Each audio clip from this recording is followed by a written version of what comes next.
Karen, are you going to start laughing yet? No, I'm not. She is laughing.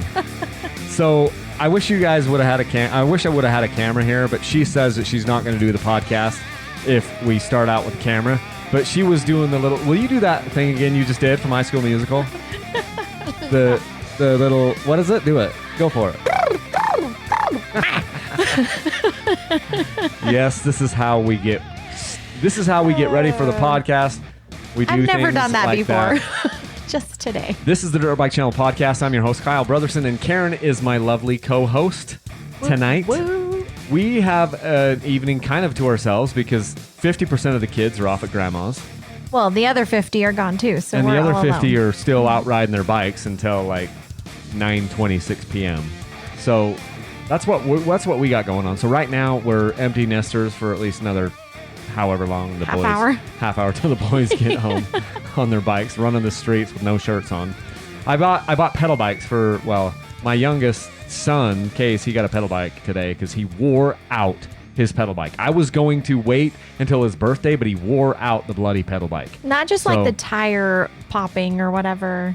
Like legit wore out the bike. Wore the rim out. He wore the freaking rim out. Like I've never seen it. Like he was just broke metal. He's riding that thing like crazy, and so we're like, buddy, even COVID couldn't stop us from getting that because I found one online that we could get shipped to us, and we slapped that thing together. Anyway, so we're sitting here, and it is May 15th tonight. You guys most of you will see this on May 16th when I just published this. But it's the this podcast. We're gonna go together because Karen and I have a fun topic. I don't know exactly how long we're gonna go for this, but this is how This is probably gonna be a shorter one. Let's be honest. Heck no, this is gonna be long. It's gonna go into story time. But I've got a Coke and ice right here. What do you have, Karen? Dr. Pepper. Minus the coconut. Sad day. It's not a dirty Dr. Pepper? No, it's just Dr. Pepper. I've got my phone on silent or on vibrate. Hopefully it won't ring. Did you put your phone on not ring, Karen? Yep. Okay. So we wanted to, first off, just a super little teaser. Some of you guys have probably heard that Supercross is back on.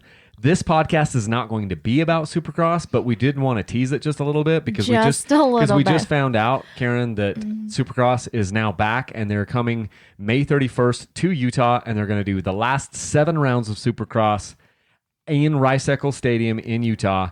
Salt Lake City. Yeah, we don't know all the details yet, but we do know that it's going to be here in Salt Lake City. It's going to be on Sundays and Wednesday. Sunday, Wednesday. Hopefully they change the track every time. We've got a bunch of different thoughts that we've just been kind of riffing on and thinking about over the last hour or so. But we'll save that for another podcast. How we're gonna get like a hotel room with a sky riser. Yeah, well, with our binoculars. I don't think there are any hotels that you can see in there, but that's a good point because there's no spectators, so it's just made single engine plane, made for TV races and things like that. So yeah. That should be fun. They'll do 7 rounds in like 3 weeks. It should be pretty cool. 7 rounds in like 20 days or something like that. So that'll be fun. But today, what we wanted to talk about on the podcast is it's 10 years. It's been 10 years since is my chair squeaking? I'm gonna have to put like some WD on this thing because I'm sitting in it so much like all day long. Now my chair's starting to squeak. But this is my 10-year anniversary of dirt bikes. It has now been a decade since I started riding bikes. I should pull up a picture while we're watching here of the my first bike. Karen, story time do you here. do you remember what my first bike was, Karen? Yes, it was a Yamaha YZ something. I don't know, four something.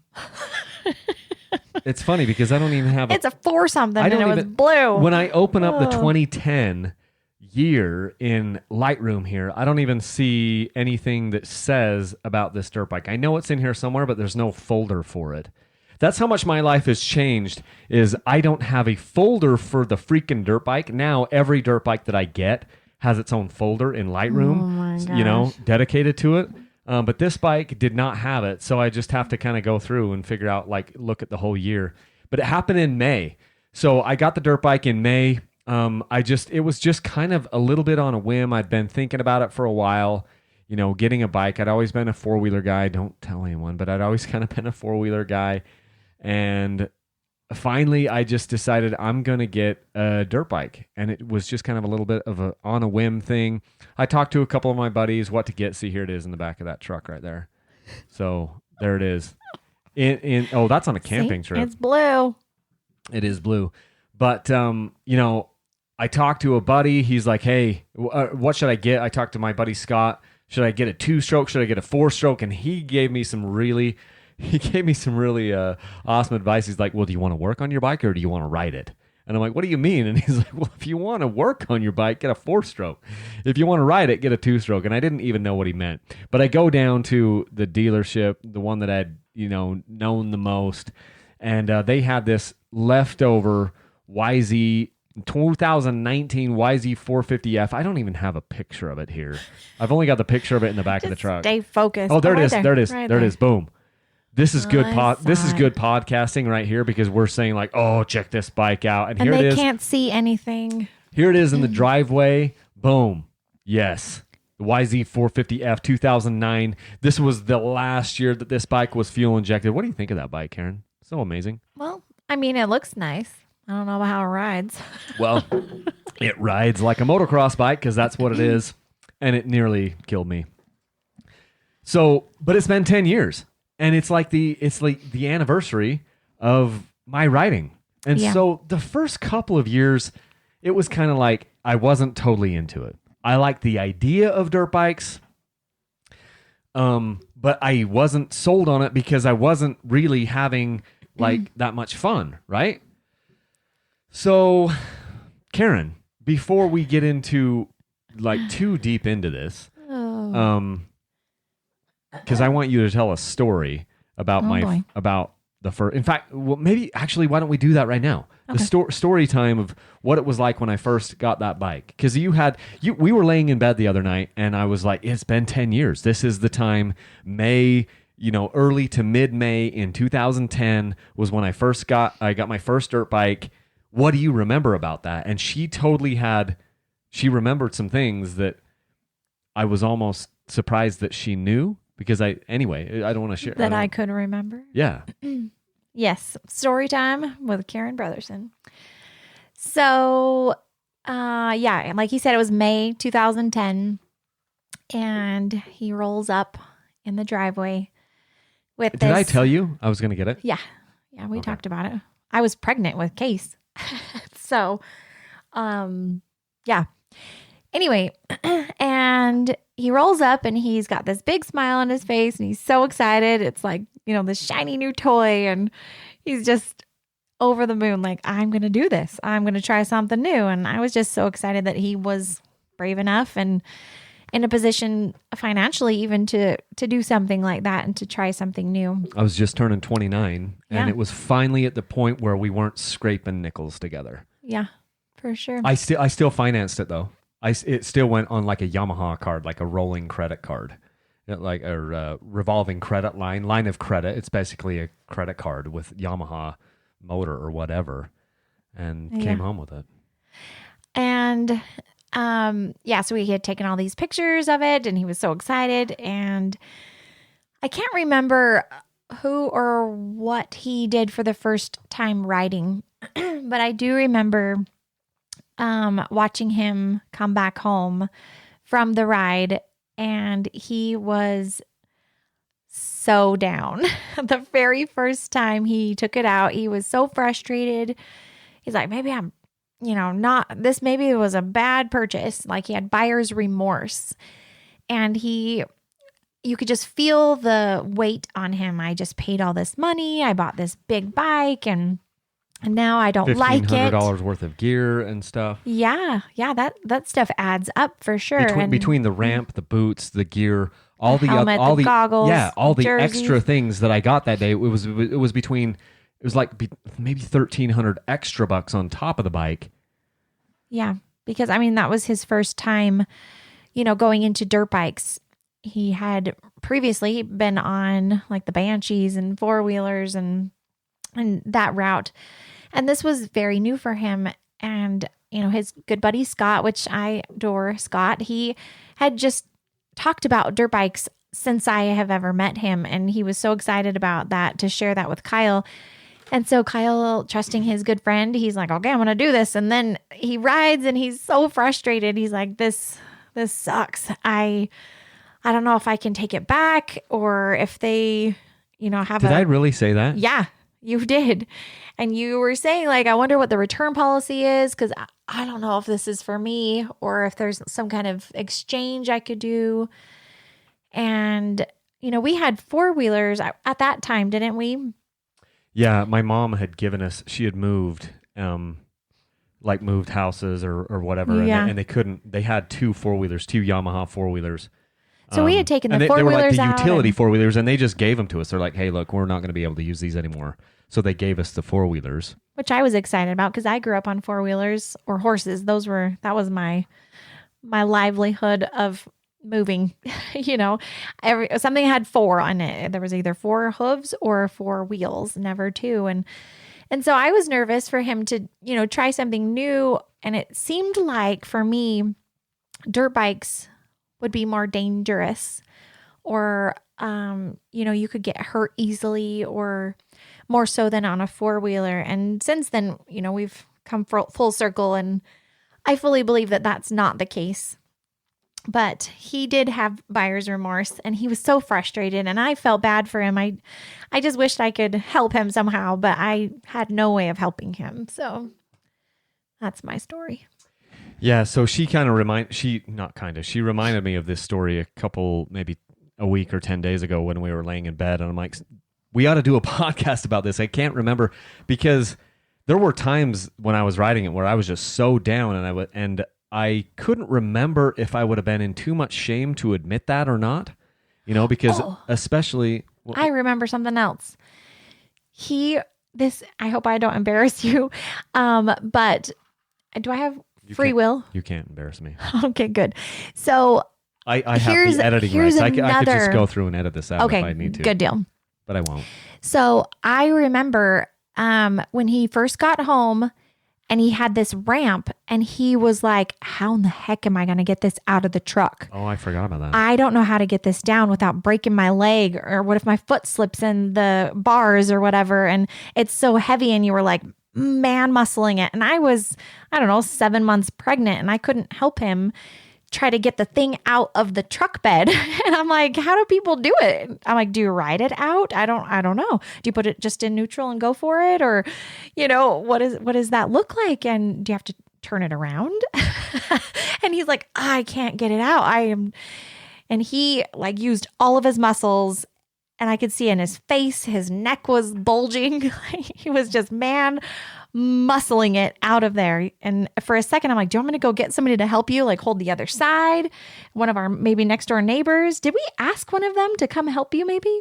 This is coming back to me because I'd forgotten about this. And you're dead right. This is why I wanted to do this podcast is so much has changed in 10 years. I'd forgotten about that. Now that you're saying it, it's coming back to me. I was terrified. I didn't know how to get it out. And I'm like, okay, I just bought this ramp, but it's a 4-wheeler ramp. So I've got slats on one side and then, obviously you've got skinny ramps too. Like guys, I've never even used a skinny ramp. The guys that use the little teeny skinny ramps and get them down, obviously you learn how to do this stuff where it's like, I'm going to step on my, my tailgate curve. And then step on my stand and then be down.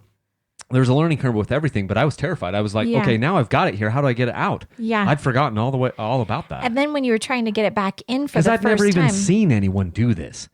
When I was around people with dirt bikes, we would just ride from our houses. I'd never seen anyone even take it out of the back of a truck in the flesh. Yeah. Sounds stupid to say that, but I had never seen it. So there's 2 other things. When he tried to get it back up in, he's like, what do you think? Should I have the engine running and put it in gear? Or do you think I should just put it in neutral and push it up? And I'm like, whatever you feel more comfortable. And I remember he backed it up and then had a running start to try to get up. And he didn't get it up maybe the first 2 times. And he was so mad. And I just sat there helpless, just wishing I could help him.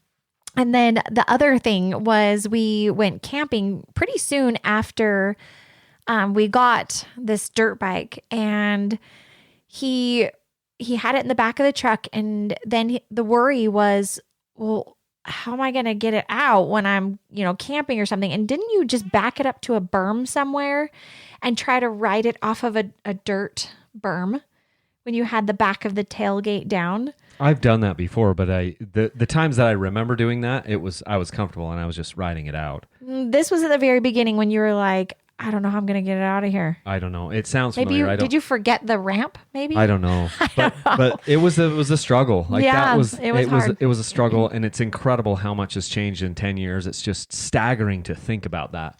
And I'm just looking at these pictures here of the bike and just kind of going down memory lane. What a horrible bike that was for the first bike. I've done podcasts on that. I've done videos on that. But please, please, please, if you are in the sound of my voice, please do not buy a 450 motocross bike for your first bike. Get anything but that. You could get a 500, whatever. Just do not get a 450 motocross bike for your first bike.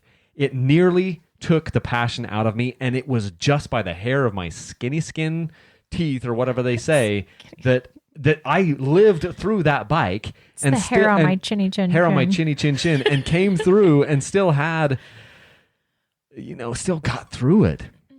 It literally almost took all of the fun out of it. It did take all the fun out of it. Oh, it did. And I just didn't enjoy it. And I kept it, and I still like the idea of it. And I had it for 2 years. I rode it very seldom. And then there was the one ride that I had where we went on a camping trip with a bunch of guys from work, different families from work. And Sam Oldham was like, hey, bring your dirt bike. We'll go dirt biking. And so he took me on this single track, and it was like, okay, wow. I didn't know this existed. I'd never even heard of single track. I'd never seen it. So I'm riding this 450 through this motocross, or this single track, and that was the most fun I'd ever had on two wheels up to that point, because now it was mountain trails, and it was just super fun. And that kept me going just long enough till the next year, because I think that was in the fall. And then the next spring, when I'd had the bike almost for 2 years, then I did something. I got another bike. I'll talk about that in a minute. Yeah, that camping trip, I remember because I was very pregnant, and we were in a tent, and I think it may be 7 months pregnant. And yeah, you were so happy when you got back to the camping spot that we were at. So, and I had to get the bike Sam. in the back of the truck again that time. Oh, and this time he had people watching. I do remember that too. He was embarrassed. I remember him talking to me in the tent that he was nervous to try to get the dirt bike in the back of the truck because everyone would be watching. Oh, that's funny. So, yeah. I forgot about that, but it sounds super familiar. So, Karen, I wanted to ask you the question, how has your husband changed in the last 10 years of dirt bikes? Since that time, since those days of you mean not as knowing a general person, not knowing how to get it out of the truck, and being scared, that people are going to watch me do this or that. How's your husband changed in the last 10 years in dirt bikes? Oh my gosh. Well, I mean, you went from this unknowing, timid, shy, maybe insecure person around dirt bikes. So you've always been very confident and diligent, and if there was a problem, you would find a way to fix it, whatever the problem was. That's like in your DNA. So it's not nucleic acid. It's in that. Yes. So it's not a surprise that you've come so far because of who you are as a person. You are a go-getter. You find ways to learn and to gain knowledge and to study and to fix problems. And so seeing you now with a dirt bike, just the other day you were in the driveway with the trials bike and popping wheelies and doing little stoppies, but it looked effortless to watch you. And we had a friend over just watching you as well, 6 feet distance, of course. And they were just kind of, whoa, he can do that? I'm like, yeah, he does all kinds of stuff. And it's just really fun to, see how you can learn something and take command of it. And that it's inspiring because anyone can learn something and become good at it, whatever it is.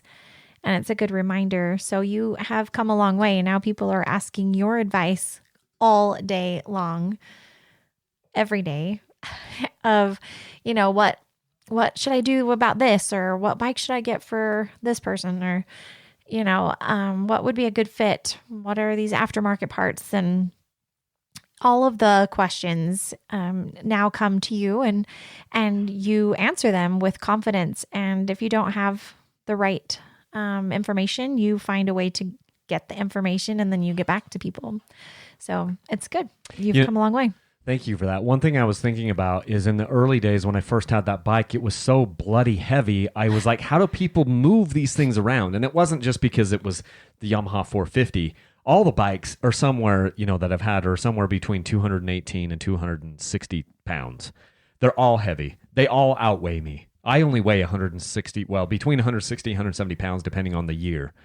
But so it wasn't that bike was any heavier really than the other bikes that I've had, but you learn how to use that weight. Mm-hmm. When you first get it, you're so timid and you're like, oh, it's so heavy, and it's hard for you to move it. It just is like impossible to move it around the garage and not tip it over. It's like, oh, it's tipping into the van, or it's tipping into the car, or it's going to knock the kids' bikes over. It was just hard to maneuver, hard to get in the truck, out of the truck. It was just impossible. It was this big lumbering thing that was manhandling me.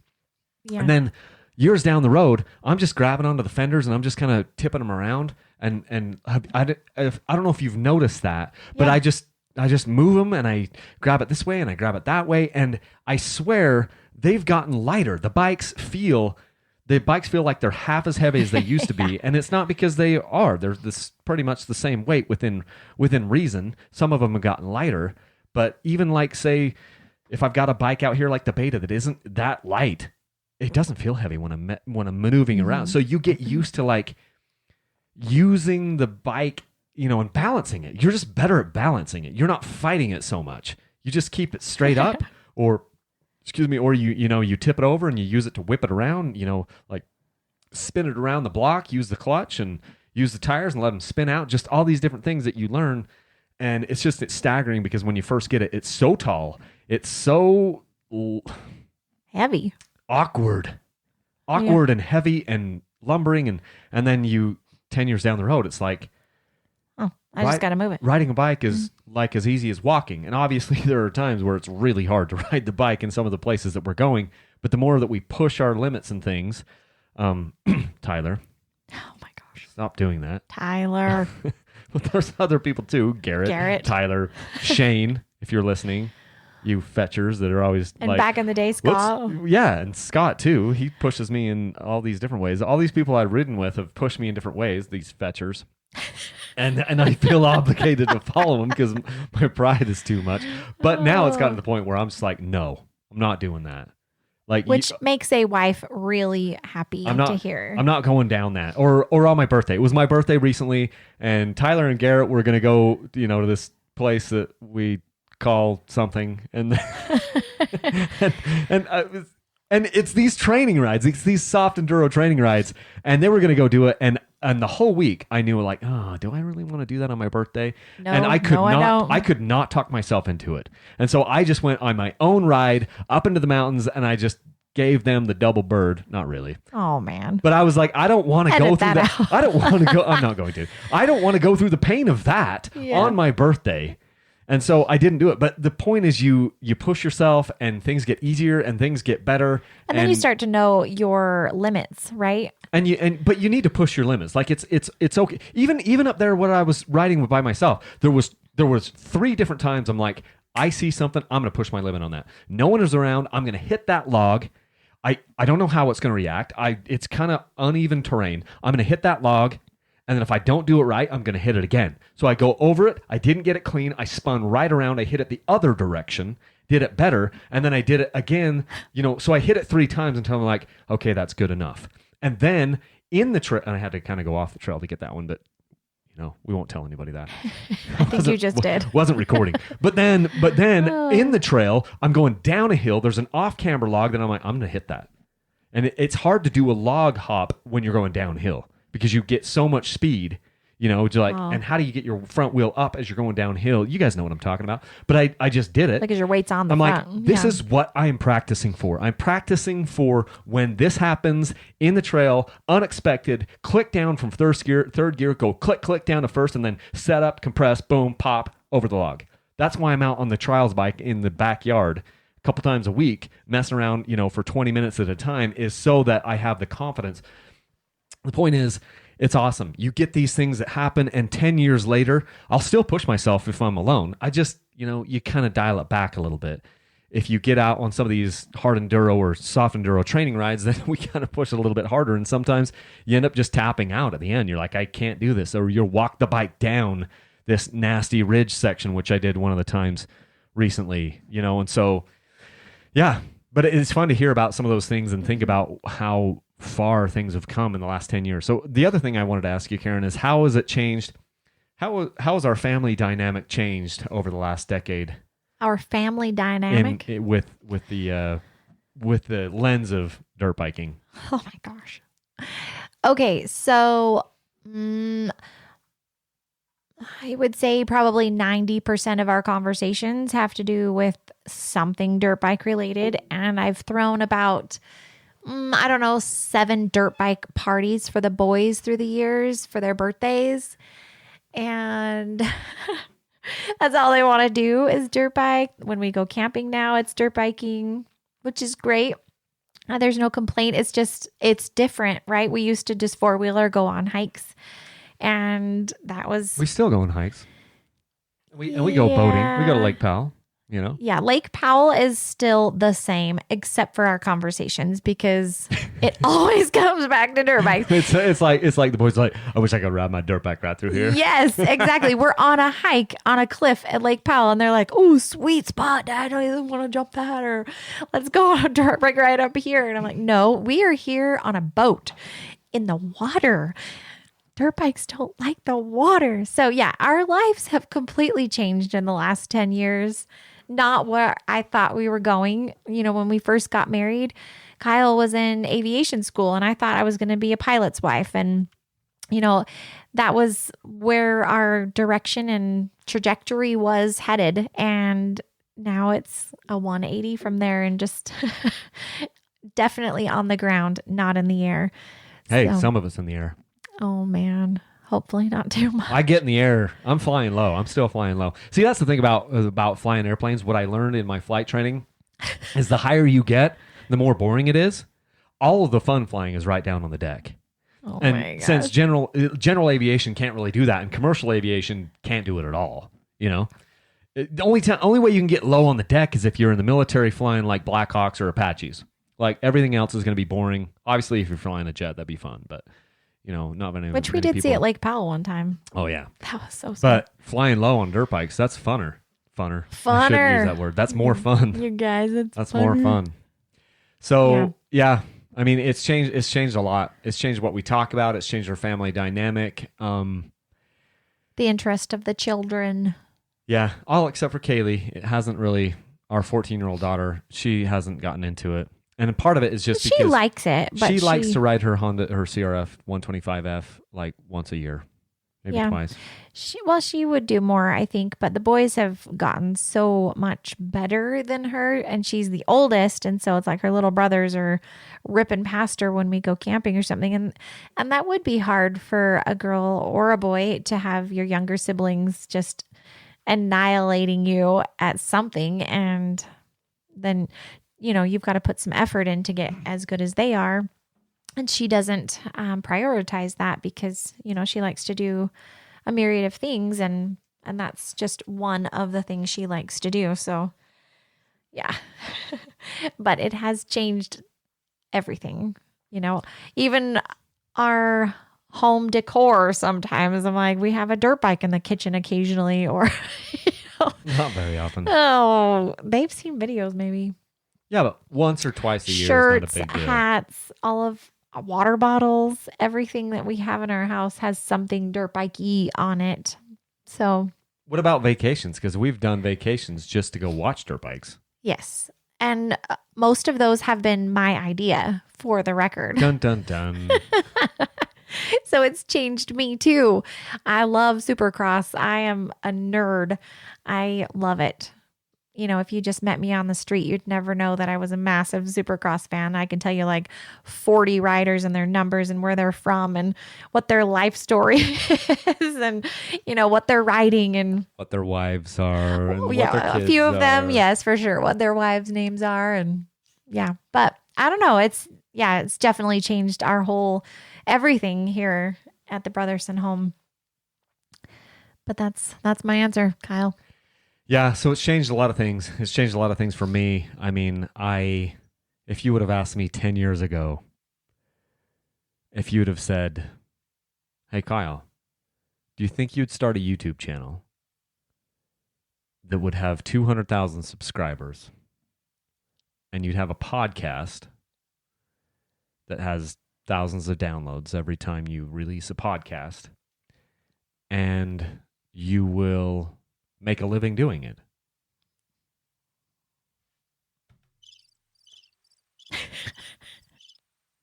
That was a good drop, right? Yeah. I would have told you, no, you're crazy. It wasn't even in the back of my mind. It was 1,000 miles. Like, if you would have told me that, I would have given the same credibility to your idea as, hey, Kyle, in 10 years from right now, you're going to walk on the moon. I'm dead serious. It sounds like hyperbole, but it's not. Which would be so exciting for you. I would kill. Like, I would pay my life savings, just to go around the moon. I would work the next 30 years of my life and give half of every dollar I earn to be able to be like, hey, there's a guarantee that if you live to 65, you get to go around the moon. Just take a trip around the moon. Launch off the earth and go around the moon. I would give half of everything that's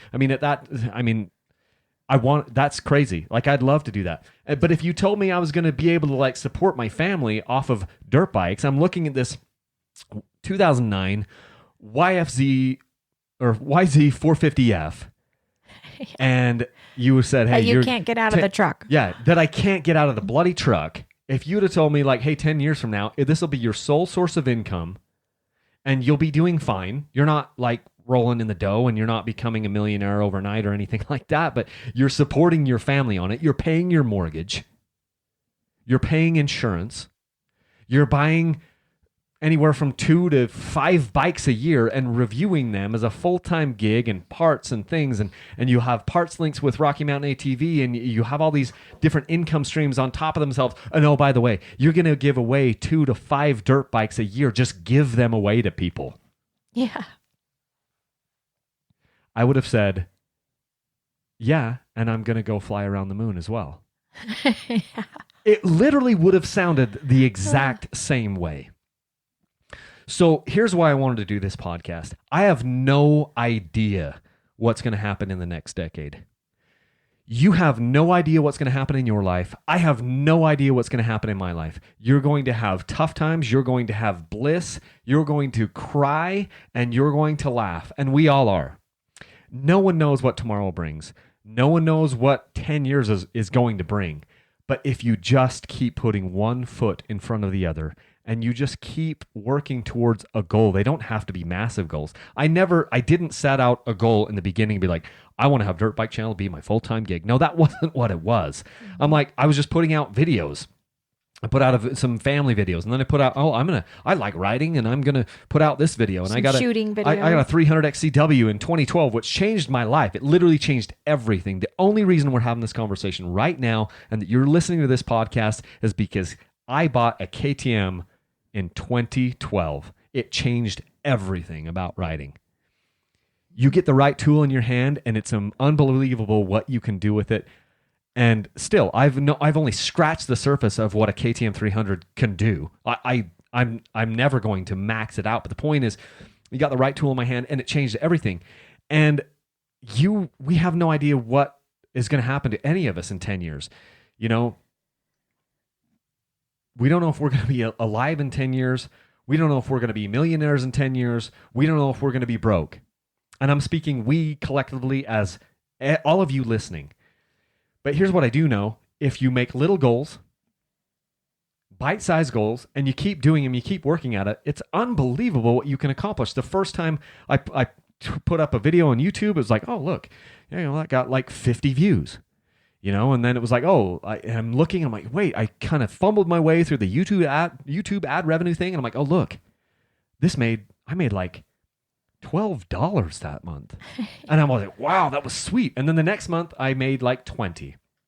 And I'm like, I wonder what it would, I wonder if I could make make enough money on YouTube ad revenue to buy a dirt bike. And then I'd probably even feel guilty that I got a bike for free. That was the hardest $10,000 I've ever made in my life, bar none. I didn't feel guilty at the end of that. In fact, I didn't want to spend it. I was just like, holy crap. Yeah. The point is, and then it was like, I wonder if I could get a video with 1,000 views, and then could I get a video with 10,000 views or 100,000 views? And they just kind of snowballed on top of each other. And then here we are. I don't even know how many views there are on YouTube, but there's 200,000 views. I saw that in the last day. I don't even go to the analytics enough to know how many views I've got. It's somewhere in the millions. I'm not even exactly sure. I don't come here often. But the point, it doesn't matter. The point is, you can do great things. We can do hard things, and it might change your life. For dirt bikes, for me and dirt bikes, it changed my life. And it's kind of fun to think about, to sit here and reminisce about how I couldn't even get the freaking thing out of the truck 10 years ago. I'm not that much better about getting them out of the truck now. Yeah, you are. In full disclosure, I use a step ramp. Those are the awesomest ramps in the whole world. If you haven't seen those, I've got a video on it. I use my referral code. I can't even remember what it is, but it's the best ramp in the whole world. And that would have changed a lot of things if I would have had a step ramp back then. But yeah, it's so incredible. It's been a fun ride. As I think back over the last, 10 years, it's been awesome. So I don't know what else to say. I don't want to get I don't want to get too misty or too steamy. See, I don't even know enough about the YouTube analytics right now to even be able to see how many views I have. Yeah, it was a gradual, slow moving train to get Dirt Bike Channel off, because when he first started making videos, it was about guitars or shooting, or family videos. Those were the three things. And then one time it was a trail ride or whatever. And yeah, the original YouTube name was Rocking But Steady. Yep, Rocking But Steady. It was rocking because it was like we were playing guitars. Yeah, we had a little family band. But steady was like a shooting. Like it was so dumb. I'm like, Rocking But Steady. I started a blog that was called Rocking But Steady before that. I think because Karen had a blog, like a family blog. So I had my own little blog where I was recording okay, I went out shooting and I shot from 425 yards and I did this and here's what happened, and it was with my 308 and blah, blah, blah. So I was doing that and I'm like, I should do a YouTube, because I'll get a GoPro, take some video footage and whatever. And it was like some shooting stuff. And then, I'll throw up some of this stuff from this family band that we were in. So it was Rocking But Steady. There's a few people that have messaged me over the years of like, hey, I was a subscriber of your channel when it was Rocking But Steady. And I cannot believe that you remember that. But yeah, it was. And then it just changed into, I started making enough dirt bike stuff. I'm like, I'm going to change. I even did a video. Back there that says like, oh, it's the channel update. And I said some dumb things like, because of the demographics that are watching these videos, we're going to rebrand to call it Dirt Bike Channel. I'm sitting here in this very office in the basement where we are now, And then there was that 2-stroke versus 4-stroke series, which still gets views. Still some of the most popular videos ever. People ask me, like, are you going to redo those? I don't really want to. I don't want to go back and do that again. 2-stroke versus 4-stroke, I did a 6-part series, and then I did a couple follow-up videos after that, maybe a year or two later. I don't even go back and watch it. In fact, I'm embarrassed to go back and watch what the ones in the garage? No, I'm talking about the ones that me and Sam did when we were camping. We basically filmed like a 6-part series out while we were camping, and then I put it out over a few weeks. And I had to keep all the kids quiet and away from them while they were recorded. Yeah, I guess maybe we only did two episodes out there or something, and then I followed up with some other stuff. I can't remember. It's been a long time since I've gone back and watched that stuff. because it's kind of embarrassing, to look Oh. back. Some of the things I look back on, I'm like, hey, I did a really good job with that. And then other things you just kind of want to bury your head in the sand. And that's the thing about this business is you don't my opinions have changed multiple times. And some people are like, oh, you flip flop on that and you didn't know. I don't know. I'm making this stuff up as I go. I'm just sharing my experience with it. Do I agree with everything I've ever said? Absolutely not. I look at it with these new lenses that I have I've never been 39 before. I just turned 39 here recently. Karen says now I'm in my late 30s. I'm still arguing that point. I might still be kind of in my mid 30s at 39. Please make a comment in this video and say you are in your late 30s. This isn't a video. They can't. That's the great thing about podcasting is they can't comment. Can't they comment somewhere? They can leave a review. Email. They can leave a review. You can email Kyle at Dirt Bike Channel. I won't tell Karen's email over this thing because she'd probably punch me. But it's funny because I've never been 39 before. Every stage of this, I've got a new lens, a new filter on my eyes, and I don't want to have the same view from the time that I was 29 to the time that I'm 39. I have a different view of life. I have a slightly different view of politics. I have a different view of the world drastically. I have a different, spiritual view and emotional view and all of these things. I've got extra color with these different lenses that you kind of flip down over your eyes as you age. And I'm proud to say that I don't have the same viewpoints as I did 10 years ago when I started and as could be said from anyone, ever. They always say that you're wiser as you are older. That's wise and old, right? And I think that's true. We have that, like he said, different lenses and different life experiences that add color to your views and your thoughts and your just way of living, your way of looking at the world and the things in your life.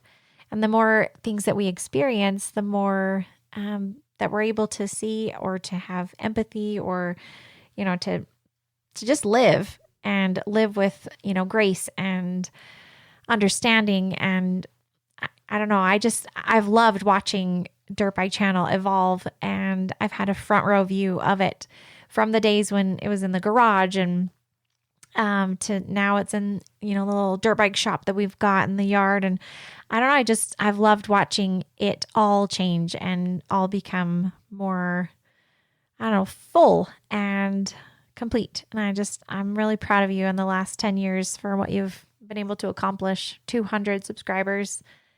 That's great. 200,000. 200,000. And the views, I found it while you were talking there. It's somewhere on the order of 36.9 million views. That's a lot of views. I look at that and I think, what a waste of time.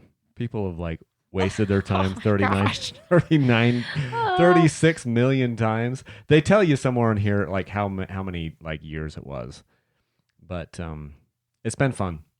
It's been fun. And this November, it'll be 5 years since we built that dirt bike shop in the backyard. That's been the best thing for me and for the little business and for filming videos and just having a place to go out. It'll be 5 years this November since we put that in. So it puts it in perspective because it says, okay, so for 5 of those years, I've been in that shop out there.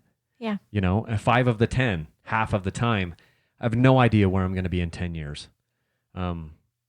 I think we can make this work for another 10. I have a gut feeling that we can, with the good support that we have out there, with me learning different things and, just stacking revenue streams on top of each other. No one of these things is enough money to keep our family afloat. But when you stack revenue stream on top of each other and on top of each other, and I haven't even gotten into advertising. I don't even do advertising on my channel. People will contact me sometimes and be like, hey, can you do this? Or do you want to do a 30-second ad spot on this? And I look at their product and I'm like, I don't really want to talk about that. And eventually maybe I will. That was one of the reasons I even started this podcast, is to be able to monetize it. Full disclosure, it's like, hey, look, this is something I could monetize, where it's like, oh, I could do a 30-second ad spot on this thing. And then we talk about Supercross. It's like if somebody wants to sponsor this podcast, it's brought to you by Blue Apron, or it's brought to you by Squarespace, or it's brought to you by whatever.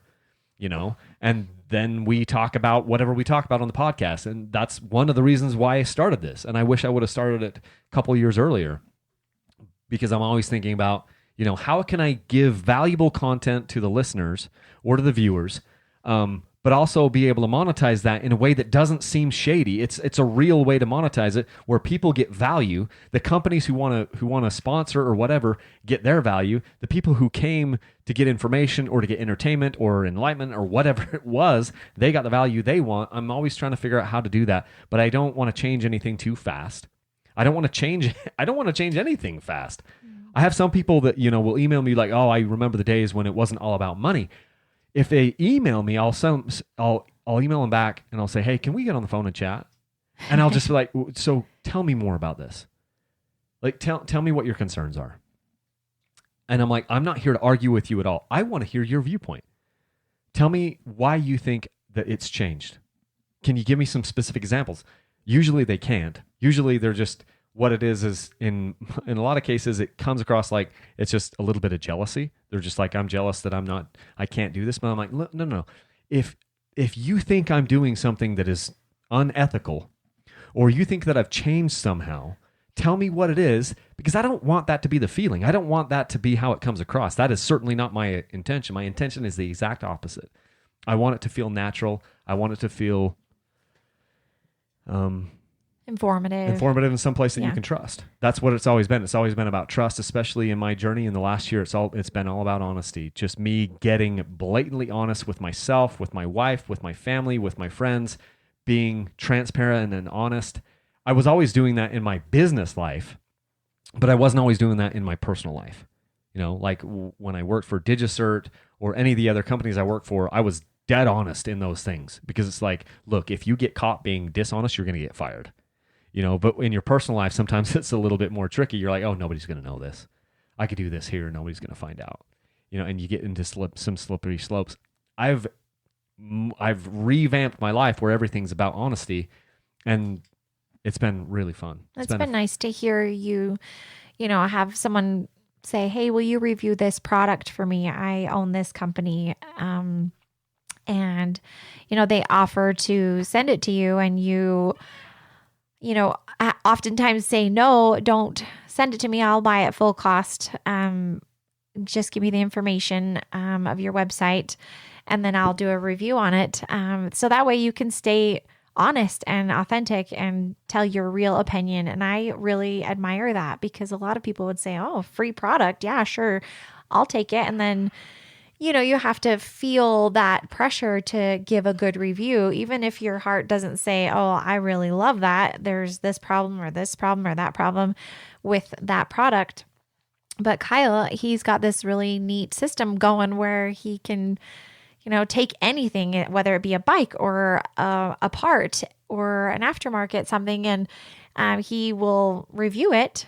And it's his honest opinion, because that's what he's giving out. And I think that there's real value in that. There's always strings attached. It's you either buy it and there are no strings attached, or you get it given to you and there are strings attached, and people have a certain expectation. Or I'll just give it back to him and be like, "Hey, I don't like this. I am not going to talk about this right now because I don't believe in what you're doing, or I don't like the product. So here it is back." Yeah. But those conversations are super awkward. I hate having those. I'd rather buy the product, whatever it is, $100, $300, $400, buy it and then not say anything about it, than have to have that awkward conversation. Be like, "Oh, I'm really sorry about this. I don't like your product. I wish you could see his face right now. your I really wish I could talk about it, but I'm not, because I'm not going to talk about it. I don't want, and it doesn't give me a whole lot. Why run this company through the mud? I want to help people. I want to build people up. So, yeah. So finding good value in products, and then giving honest reviews on those, I think, is what you're doing. And I think that's great. And that's why people trust you. And that's why you've got 200,000 subscribers. Well, it's one of the reasons. Hopefully it continues to work. It's been a fun journey. It's been 10 years. I cannot believe it's been 10 years. It was super fun to kind of just think about that lying in bed the other night. And then it's been fun to just sit here with you, Karen, and talk about the good old days, as we sometimes I'm not a guy who lives in the past. I think the best days are ahead of us. I fully believe that, but it is fun to reminisce and think about how we've changed overall, as a family, and as this like little endeavor. We used to say our nightly prayers at night, and one of the things, well, not we used to, we still do that. I was like, what? But in years past, it would be like, Karen would say things like, please bless Kyle's work, and that the company will continue to go well and will continue to be able to provide for her family. She still prays for that, but she says, the company, please bless Kyle's company, that it will continue to work and he'll be inspired of how to do it. And it just changes those little prayers at the end of the day and in a lot of ways, it's more pressure. It's more pressure than ever, because before it's like there's this big corporation, there's this big company. And a boss. It might be $1 million company. It might be $1 billion company that you're working for, but there's all these people. And there's this big system, and it's like, please bless that company will continue to produce. Please bless that DigiCert or whatever, or Spring Communications, or, pick any one of the jobs that I've had. Please bless that they'll thrive. And now it's like, please bless that my husband won't screw it up. I have never said that in a prayer, for the record. But I feel like that. I feel like you're saying, like, please bless that this will work. And the whole time I'm just thinking, that you'll be inspired. Please bless us that Kyle won't screw this up too bad. Because that's... I'm going to say that in our prayers tonight. Yeah, if you do, I'm gonna knock you over with my hip, because we're kneeling there at the bed. Anyway. That is our podcast for tonight. It's super fun. If you want to support Rocky, or if you want to support Dirt Bike Channel, you should go use my links for Rocky Mountain ATV. They don't sponsor this podcast, but I have links down in the description of this podcast or with all of my videos, and it doesn't cost you a dime, and it helps support us. And Amazon. Amazon too, and Motorsport too. Karen, you want to say it? Nope. Leave a single track. Thanks.